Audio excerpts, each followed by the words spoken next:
Final update: my entitled future mother-in-law threw my family heirloom engagement ring down a storm drain. Now she's facing assault charges because she went totally insane. Unfortunately, it could not be found. The city came out to try and assist, but they could not uncover anything. My fiancé and his family were devastated by this, and many of them have ceased communication with Camille because of this. The ring had high significance in the family, more than I understood at the time of writing my first post. This was literally the straw that broke the camel's back for many of the family members. His sisters have chosen to keep contact with Camille, and one of them told me that she is playing the victim card, that she is saying she had a mental break and we all need to be more compassionate and understanding of her. I call this total crap, and I know she knew exactly what she was doing when she threw the ring down the storm drain. I have a theory that the ring never went down the drain to begin with.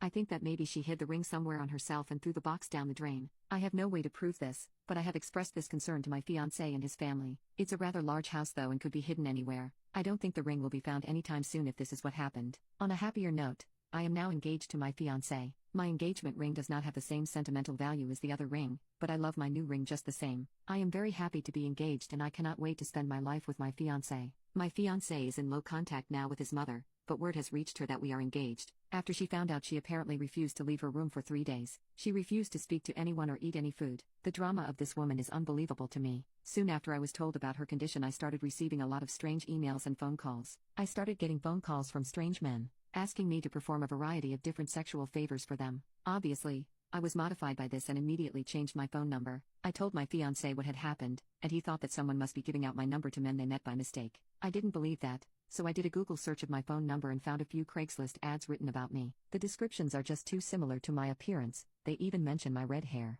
I truly believe this is Camille doing this, or someone she knows. Camille knows how to post on Craigslist, as she sells a lot of used things online. I have also mysteriously been signed up for a variety of different dating sites and porn sites. If this is Camille, then I just don't know when she is going to stop. This is a low level to drop to, and I cannot believe how pitiful this woman is. I showed this all to my fiancé and told him about my suspicions. He doesn't think his mother has the tech savvy to be able to pull this off. Update 2. My fiancé had no contact with her after everything that happened. This lasted all about a week before she showed up banging at our door. My fiancé was at work and I was alone at home at the time. She was wailing that she was sorry and just wanted to see me to apologize. Since I had neighbors who were beginning to watch this spectacle, I let her inside to talk. At first, she was very apologetic and said she just wanted to have a fresh start. She was pretty convincing, and I was actually considering just letting it all go. That's when she saw my Christmas tree and all hell broke loose yet again. She began to scream that I was trying to convert her son to Christianity and that I was just a little whore who was trying to ruin her family. I kindly asked her to please leave and that she was not welcome here, but she was not budging. She told me that no son of hers would ever celebrate Christmas and proceeded to run towards the tree. She began tearing off every ornament and throwing them, leaving them smashed on the floor.